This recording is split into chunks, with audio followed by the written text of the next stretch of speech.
Abra sua Bíblia, por favor. Primeiro livro de Reis. Quero só um versículo como base do que eu quero ministrar. Vou ser bem rápido. Primeiro livro de Reis. No capítulo 6, perdão. Primeiro livro de Reis, capítulo 6, só o versículo 1. Depois você vai para 1 Coríntios, capítulo 6 também. Coloca o dedo lá em 1 Coríntios. Não feche sua Bíblia, só feche quando você for embora. Primeiro livro de Reis, capítulo 6, verso 1 diz assim: no ano 480, depois de os filhos de Israel terem saído do Egito, no quarto ano do reinado de Salomão sobre Israel, no mês de Zive, este é o segundo mês, aqui é mais ou menos maio, abril, tá? Abril, maio, no calendário deles.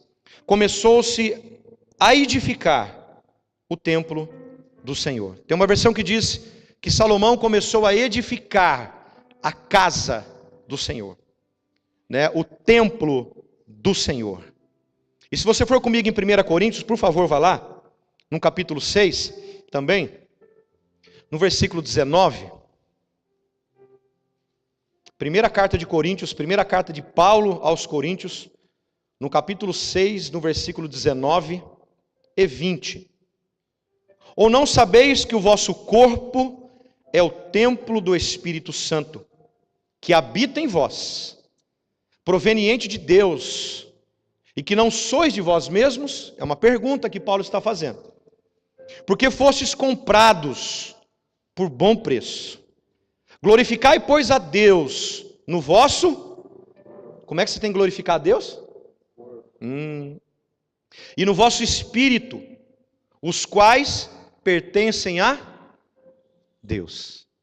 Eu disse esses dias, né, a palavra diz em Crônicas 29, versículo 14 e 15, de que tudo é de Deus.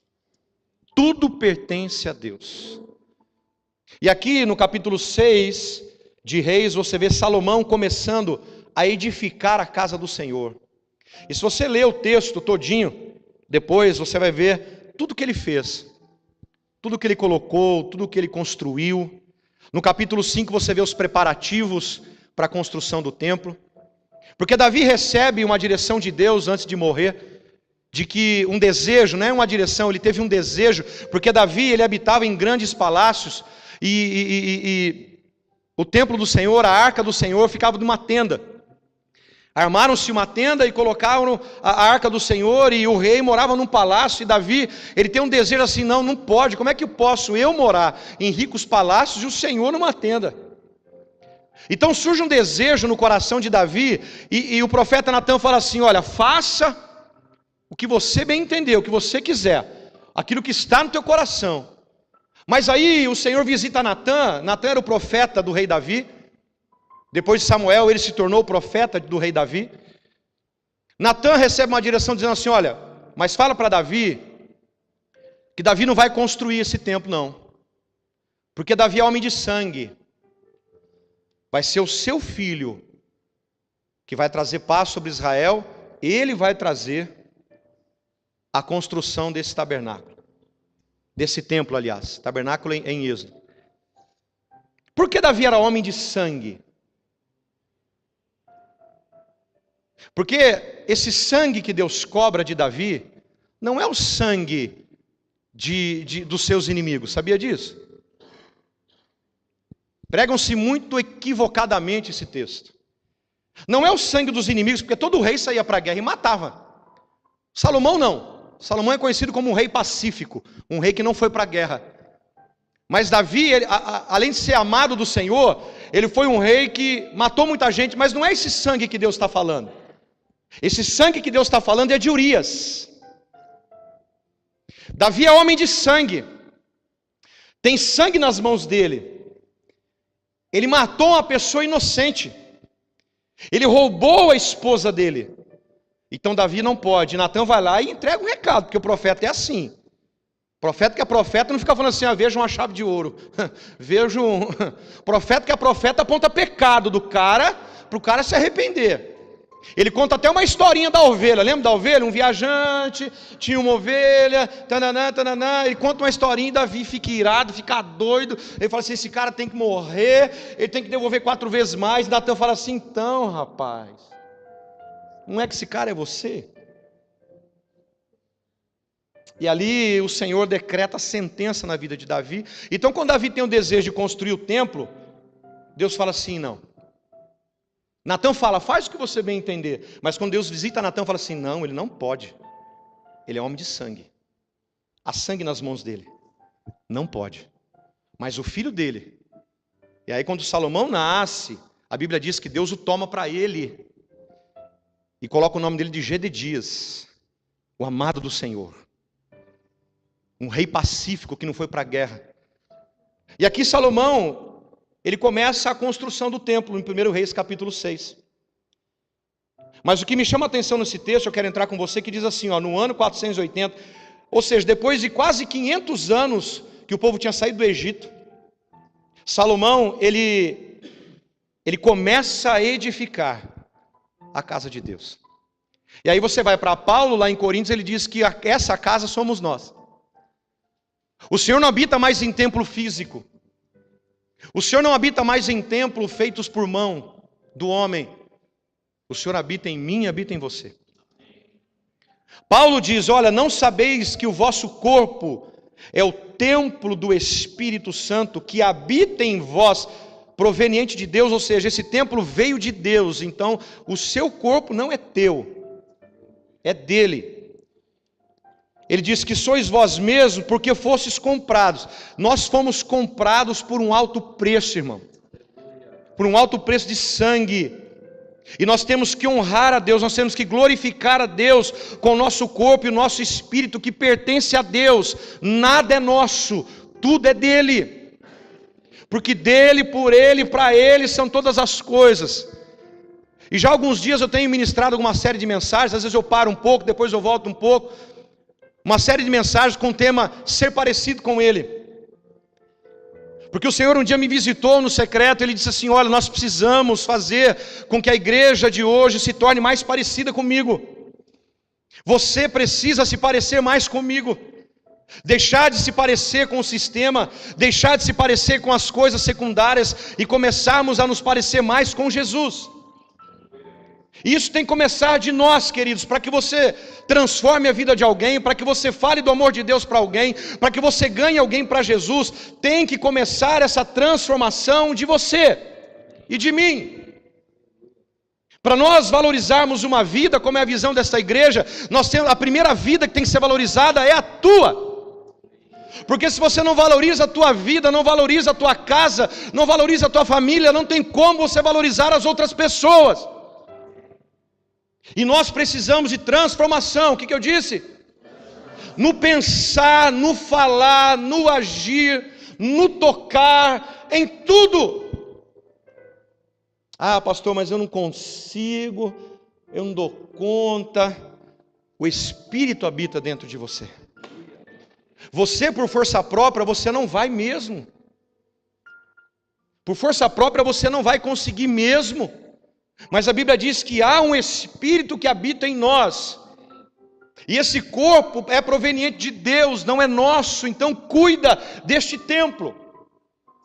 Querido, se eu era um marido ruim, rancoroso, um marido agressivo, eu não posso ser mais. Se você, amada, era uma mulher chata pra caramba, uma mulher ranzinza, sabe aquelas mulheres goteiras que dizem provérbios? Que é melhor morar num deserto do que ficar debaixo de uma casa com uma mulher rixosa. Sabe o que é mulher rixosa? Aquelas crica que só critica, que só fala, tudo tá bom, nada tá bom. É melhor viver num deserto, a Bíblia diz. É a palavra que diz, irmão. Não, irmã, não aguenta, velho. Nenhum homem aguenta. Sabe, o seu crique, sabe, umas coisinhas. Deixa o irmão respirar, filha. Ah, é? Amém mesmo. Amém mesmo, irmão. Olha, tem gente que eu fico imaginando que Jesus assim também, ó. Meu Deus. Um povo chato, velho. Um povo que não sabe falar de outro assunto. Sabe, o cara sai de casa cedo é um assunto, volta de casa é o mesmo assunto. Não muda. Não muda. Nós temos que mudar. O que eu disse? Um dia eu vou contar meu testemunho de vida aqui, irmão. De quem eu era e de quem Jesus me fez. O que essa mulher já passou na minha mão. Jesus me transformou. Jesus transformou meu caráter. Estou falando isso porque ela me permitiu para falar isso, porque eu mudei mesmo, ela disse. Jesus mudou as minhas palavras, Jesus mudou meu pensamento, Jesus mudou meu... Irmão, Jesus muda porque eu mudei, então Ele muda. Às vezes você fica pensando, não, pastor, fulano vai mudar. Cara, eu mudei, velho. Se eu mudei, qualquer um muda. Amém ou não? E aqui, como nós somos casa, nós somos templo, essa casa somos nós, toda casa você edifica em 4 alicerces, ou 4 pilares, e todo pilar tem que existir uma base. Qual é essa base? Palavra. A base para você edificar um templo, a base para você edificar uma construção, tem que ter algo sólido, algo realmente forte. E a nossa base para edificarmos algo em qualquer área da nossa vida, a base é a palavra de Deus. Nós não podemos edificar nada fora da palavra de Deus. Não tem como você edificar um casamento fora da palavra de Deus. Não tem como você edificar a vida dos seus filhos fora da palavra de Deus. Se você tem o Senhor como teu Senhor. Não tem como você edificar até a sua vida profissional sem a palavra de Deus. Se você é crente, não tem como. Então a base para tudo na sua vida, na minha vida, é a palavra de Deus. Nós falamos de base prática. A Bíblia é base prática. E se Salomão está aqui edificando o templo, esse templo hoje Paulo diz que somos nós. E a Bíblia diz que nós temos que ser, queridos, Paulo diz que nós temos que ser vaso para honra. Nós não podemos ser vaso para desonra. Quanto tempo eu desonrei meus pais, quanto tempo eu desonrei minha esposa, quanto tempo eu desonrei meus filhos, quanto tempo eu desonrei a igreja, quanto tempo eu desonrei meus pastores, porque eu era um vaso para desonra. Mas quando você tem um encontro genuíno com Jesus, a tua vida muda, cara. Você está entendendo? Não, eu nasci assim, então eu vou morrer assim. Então você tem que morrer logo, meu. Você tem que morrer logo. Porque se você teve um encontro com Jesus, a sua vida muda. Se você falava besteira, você não fala mais.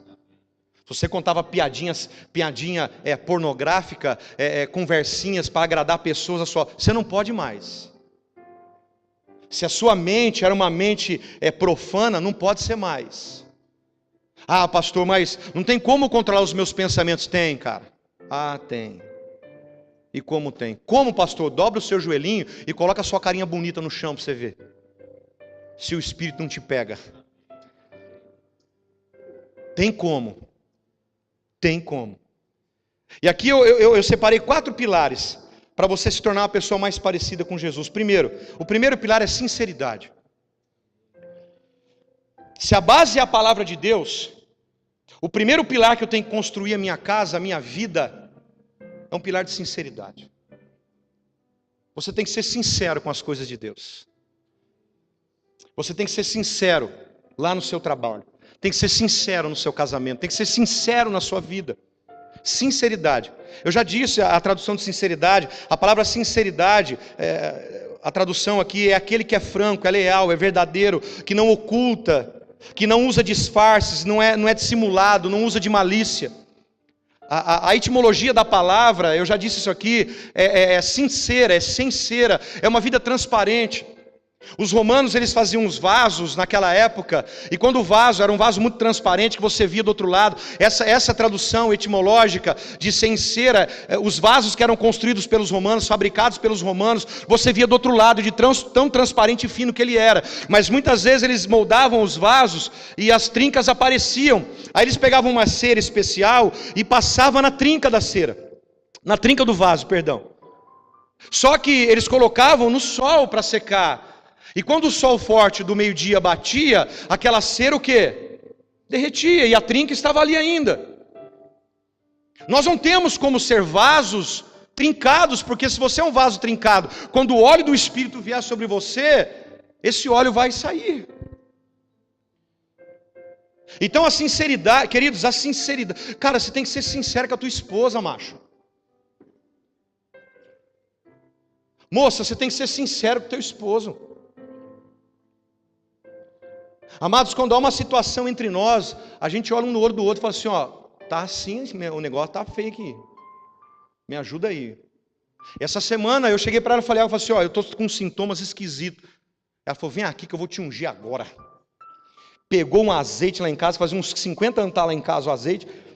Eu ganhei de uma irmã que foi para Jerusalém há 1000 anos atrás, e ela guardou o azeite lá, fedido um azeite. Vem aqui que eu vou te ungir. Falei, gente, estou possuído de demônio. Eu só falei para ela que eu estou com um sintoma estranho. Vem aqui agora. Eu vou te ungir. Meteu aquele azeite fedido na minha testa. Isso na hora de dormir. Senhor, em nome de Jesus, visita a mente desse homem aqui agora. Tira todo o desânimo dele. Tira esse espírito de depressão. Ela foi discernindo. Tira esse espírito de depressão que está tentando tomar o coração do meu marido. Eu não aceito meu marido assim, não. Ou eu melhorava, irmão, ou eu não dormia aquela noite, porque isso foi às 11 horas da noite o negócio. O trem ferveu lá. Ou eu falei, não, estou bem, para a gente dormir. Mas, querido, no dia seguinte, eu levantei uma outra pessoa. Sinceridade, cara. Sinceridade. Não pode, sabe, vocês estão pensando em casar um dia? Não casa não. Porque vocês não vão querer ser sincero. Casamento tem que ser sinceridade, cara.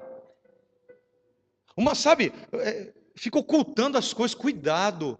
Eu vou dizer uma frase que nós ouvimos semana passada, eu nunca mais vou esquecer da minha vida. Se você não derrota o seu inimigo, um dia ele te alcança. Inimigo tem que ser derrotado. Porque se você não derrota o inimigo, ele vai te pegar. É só você estudar a história de Israel. Quando os reis não matam, Deus fala assim, ó, mata tudo, mata criança, mata animal. Mas Deus é um Deus sanguinário, é lógico, não podia ter descendência daquele inimigo. Mata tudo. Aí o povo ia lá e guardava o melhor do despojo. Daqui a pouco aquela pessoa crescia e perseguia Israel de novo. Se você não mata e não derrota o inimigo, um dia ele te persegue. Querido, tem que ter sinceridade. Ó, sincero é aquele que é franco, é leal, verdadeiro, que não oculta, que não usa disfarce. Tem muita gente com carteirinha de crente, mas disfarçado. Jesus te conhece, cara. Ele sabe quem você é. Ele sabe a ruindade que tu é. Eu não tenho dificuldade com Jesus, não. Sabe, eu não fico resistindo com Jesus, não. Ontem eu tive uma conversa com meu pastor, olho no olho. Ele perguntou algo para mim que eu quase engoli o lanche de travessado. Ele falou, quero te fazer apenas uma pergunta. Ele falou para mim. Eu quero que você me responda. Sinceridade, irmão. Sinceridade. E quando eu respondi, ele liberou uma palavra profética na minha vida. Tem que ter sinceridade. Não pode existir. O primeiro pilar que você constrói, o seu templo, a sua casa, é sinceridade. Você entende isso? Aquele que é sincero, como acontecia com o vaso, né? Que eu contei aqui, deixa ver através das suas palavras aquilo que está guardado no seu coração. A pessoa conhece quem é sincero. Você sabe quem é, você sabe quem está mentindo. Você olha para a cara do cara e fala assim, não, esse cara está mentindo, velho. Não é possível. Não é possível. Vive de uma vida de mentira, um casamento de mentira, um relacionamento de mentira, um trabalho de mentira, tudo mentira. Sinceridade. Nós já pegamos cada situação de casamento. Que não, durante anos na vida, o cônjuge foi descobrir depois de quase 20 anos de casado, falando, não sabia que ele era assim. Ele sempre foi assim, eu falei. Ele sempre foi assim. É você que não descobriu o oculto do coração dele. Tem que ter sinceridade, querido. Estou falando de relacionamento porque a nossa vida com Jesus é uma vida de relacionamento. Você entende isso? A pessoa tem que olhar e ver você através do teu coração. Jó capítulo 33, não precisa abrir, versículo 3 diz assim, se você está marcando, marca aí. As minhas razões provam a sinceridade do meu coração, e os meus lábios proferem o puro saber. Hebreus capítulo 10, versículo 22 diz assim, aproximemo-nos com um sincero coração, em plena certeza de fé, tendo o coração purificado de má consciência e lavado o corpo com a água pura. Provérbios 2,7 diz assim, ele reserva a verdadeira sabedoria para os retos, escudo é para os que caminham na sinceridade. Meu Deus! Seja sincero com Jesus. Nessa noite, seja sincero com Jesus. Você que me assiste, seja sincero com Jesus. O segundo pilar que nós temos que levantar pela base da palavra é o discernimento. Eu já falei esses dias aqui. Discernimento é a capacidade ou habilidade que devemos obter em Deus para saber separar o que é certo e o que é errado. Eu falei esses dias sobre 3 tipos de discernimento: discernimento de tempo, discernimento de situações e discernimento de palavras. Queridos, você tem que aprender a discernir o tempo de Deus na sua vida. Você tem que aprender a discernir os ambientes em que você está. Se você vê que aquele ambiente vai te contaminar, foge dele. Paulo diz, olha, foge de toda aparência do mal. Você tem que aprender. Deixa eu dizer uma coisa para você que gosta de falar para caramba. Você tem que aprender a discernir as suas palavras. Porque a Bíblia diz que as nossas palavras têm que ser temperadas com sal. Palavra não pode destruir, tem que edificar. Nós temos que edificar as pessoas com as nossas palavras. Se você não tem nada de bom para falar, fica de boca fechada, irmão. O meu povo já me conhece quando eu fico muito quieto em casa e nem pergunta. O que você tem? Eu estou em Deus, cara. Quando eu estou em Deus, eu quero ficar em Deus e ninguém me tira dele. Discernimento é uma habilidade que você tem que buscar em Deus. Fala, Senhor, me dá discernimento para entender a cabeça das mulheres, que é difícil, né? Que é uma cabeça ruim de entender, é a cabeça de mulher, velho. Pensa 200 coisas ao mesmo tempo. Está fazendo comida, falando no celular, gritando com o filho, limpando a casa com a outra mão. Sai, a minha sim, ela fala um assunto, já emenda em outro, eu estou lá no primeiro, ela está no 5º assunto. Aí eu começo a entender o primeiro assunto, e falo assim, o que você falou mesmo lá atrás?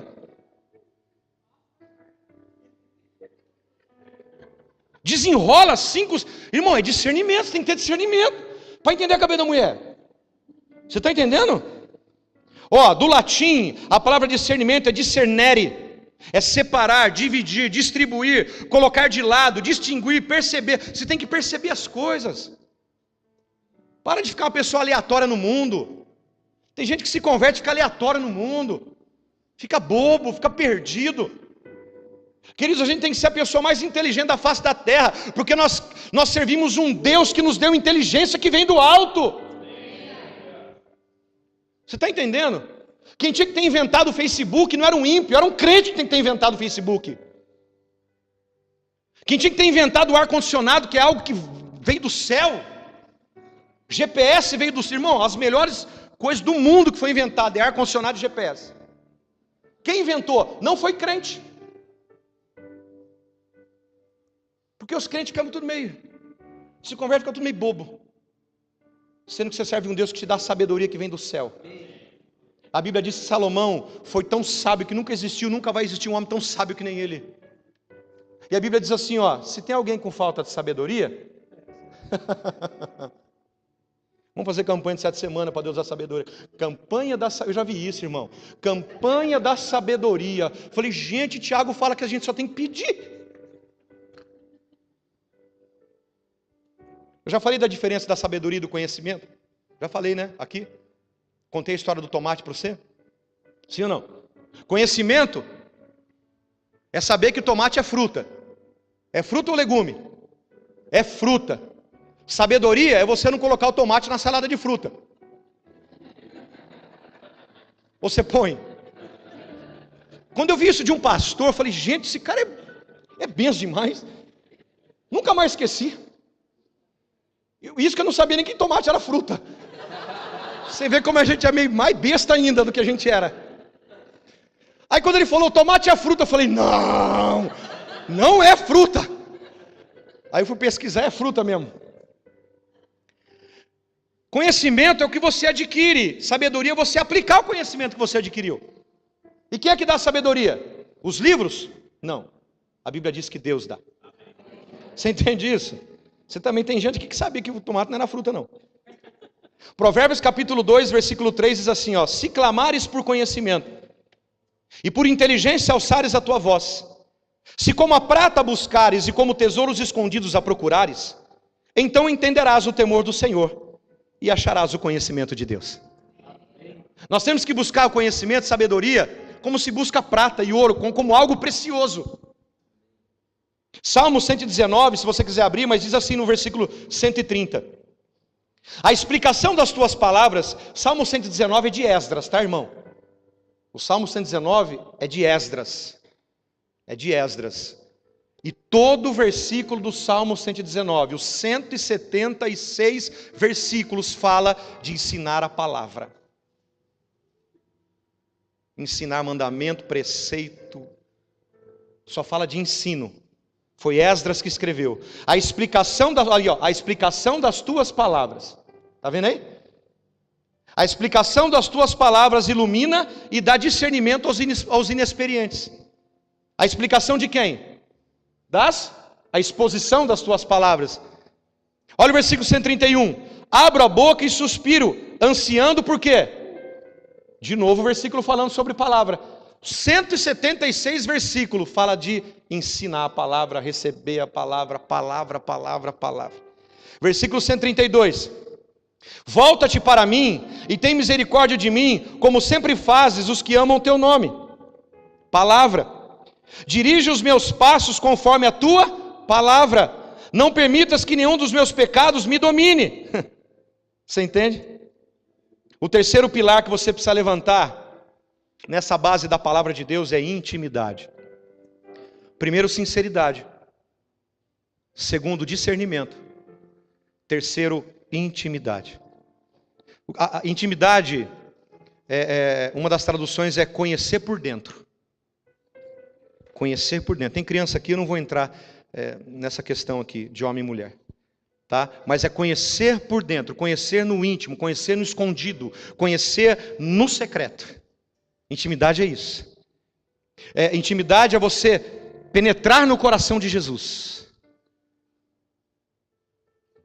Eu quero te perguntar isso. Sua vida penetra no coração dele? Suas palavras penetram no coração dele?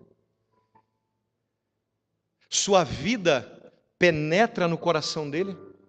A sua vida lá no trabalho, lá no trabalho que você teve hoje lá. O que você fez hoje? Penetrou no coração de Jesus? As atitudes que você tem com seus filhos, não estou dizendo que você não tem que corrigir. Se tiver que descer o braço, desce. Desce o braço. Tem medo não. Corrigir é diferente. As atitudes que você tem com a sua esposa, com o seu esposo, penetra no coração de Jesus. Fica com isso aí. É o que Jesus quer, querido. Penetrar na nossa intimidade. Porque relacionamento com Cristo é isso. Um conhecer a intimidade do outro. A Bíblia diz no Salmo 24, 25. Vai lá comigo. Obrigado, Jesus. Salmos 25. Traz a Bíblia para a igreja. Salmo 25. Eu já vou para o último pilar. Versículo 14. Salmo 25, 14. O segredo do Senhor. Uai, o Senhor tem segredo? Tem, ué. O segredo do Senhor é para os que o temem. Não é para qualquer um. E lhes fará saber a sua aliança. Versículo 15.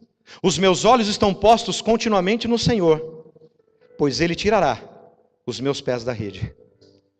Quando você conhece o segredo de Deus, Ele revela-se para você. Você precisa conhecer no mais profundo.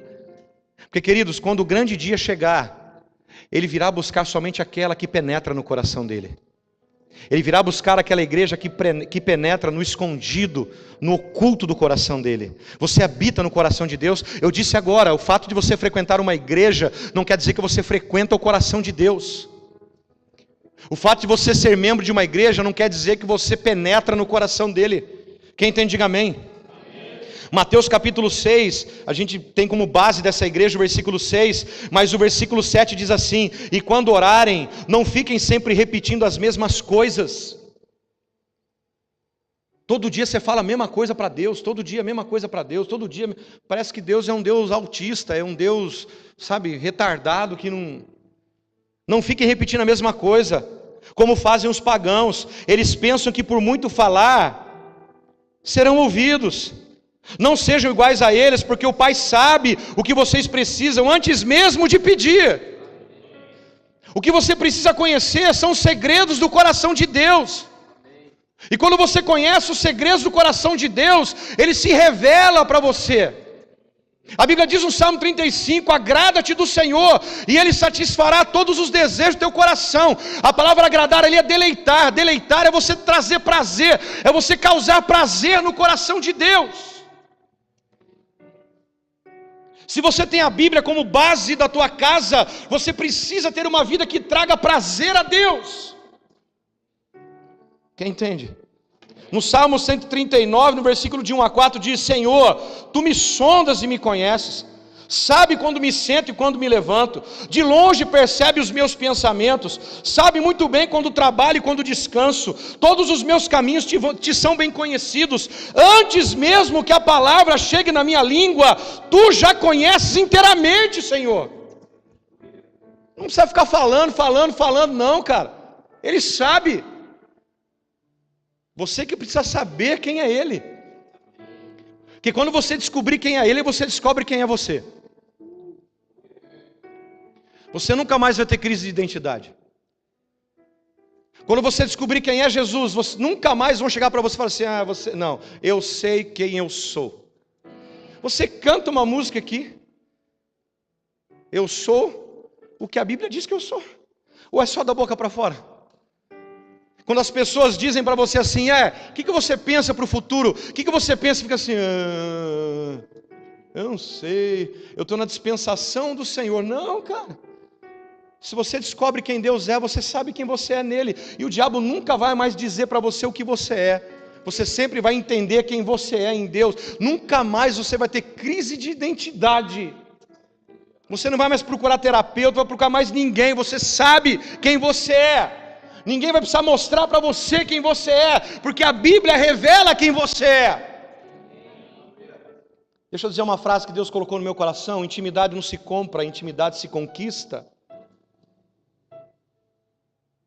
E por último, o último pilar colocado na base da palavra é santidade. A palavra santidade no hebraico é kadosh, e no grego é agio. Tem o mesmo significado no hebraico e no grego: separado. Santidade é separação. E vou dizer uma coisa: Deus ele não pede que nós sejamos santos, Ele ordena que nós sejamos santos. Deus é santo, e você diz que Ele é santo, então Ele manda a gente ser santo. A palavra santidade é desligado da carne. A palavra santidade é diferente do mundo. Levítico é o livro de lei. Levítico capítulo 20, versículo 7 e 8 diz assim: portanto, santificai-vos e sede santos, pois eu, Senhor, o vosso Deus, sou santo. Guardai os meus estatutos e cumpri-os, porque eu, Senhor, vos santifico. Como que Ele santifica? Quando eu guardo e cumpro os seus mandamentos. Mas pastor, não dá mesmo.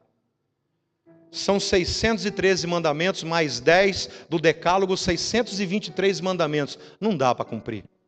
Nenhum homem na face da terra cumpriu. Mas um homem foi capaz de cumprir todos os 623 mandamentos que estão na palavra de Deus. Ele cumpriu cada um deles na sua carne, na cruz do Calvário, dizendo: ninguém conseguiu, eu faço. E ele resumiu em 2 apenas: amar a Deus com todo o teu coração, com toda a tua alma, com todo o teu espírito, com todas as tuas forças, e amar ao próximo como eu vos amei. E nem esses dois a gente é capaz de cumprir. Porque você diz que ama a Deus, mas as suas atitudes não demonstram que você ama a Deus. Você diz que ama e diz que é apaixonado. Jesus, eu te amo. Ah, como eu te amo. Ah, como eu te amo. Mas no dia a dia, seus pensamentos não condizem, suas ações, seu olhar, o seu perceber, o seu falar. Porque amor é atitude. Você entende isso? Entende isso? Abre comigo em 1 de Pedro. Eu quero encerrar com esse texto. Capítulo 1. Primeira carta de Pedro. Capítulo 1, versículo 14. Esses são os pilares que a gente tem que edificar sobre a base da palavra para nós nos tornarmos mais parecidos com Jesus. Sinceridade, discernimento, intimidade e santidade. Primeira carta de Pedro, capítulo 1, verso 14, eu quero encerrar aqui, a gente já fica de pé. Pode ficar de pé já. Eu quero ler esse texto com você. Como filhos obedientes, não se deixem amoldar pelos maus desejos de outrora, quando viviam na ignorância. Mas assim como é santo aquele que os chamou, sejam santos vocês também em tudo o que fizerem. A gente tem que ser santo aonde? Só quando está na igreja? Em tudo. Pois está escrito, está o quê? Sejam santos, porque eu sou santo. Uma vez que vocês chamam Pai, aquele que julga imparcialmente as obras de cada um, portem-se com temor durante a jornada terrena de vocês. Eu gosto da King James, que ela diz assim, ó: como filhos da obediência, não permitais que o mundo vos amolde as paixões que tinhas em outrora, quando vivis na ignorância. Porém, considerando a santidade daquele que vos convocou, tornai-vos da mesma maneira santos em vossas atitudes, todas as vossas atitudes. Porquanto está escrito, sede santos, porque eu sou santo. Agora, se invocais como Pai, aquele que julga imparcialmente as obras de cada pessoa, procedei com sinceridade, sincero temor, reverente, diante da vossa jornada terrena. O que é que Deus espera de nós? Sinceridade, discernimento, intimidade e santidade. Se você entrar e construir esses 4 pilares na base da palavra de Deus, deixa eu dizer uma coisa, você vai se tornar cada vez mais bonito e mais parecido com Jesus, e as promessas de Deus vão se cumprir na tua vida. Quem tem ouvidos ouça o que o Espírito diz à igreja, em nome de Jesus.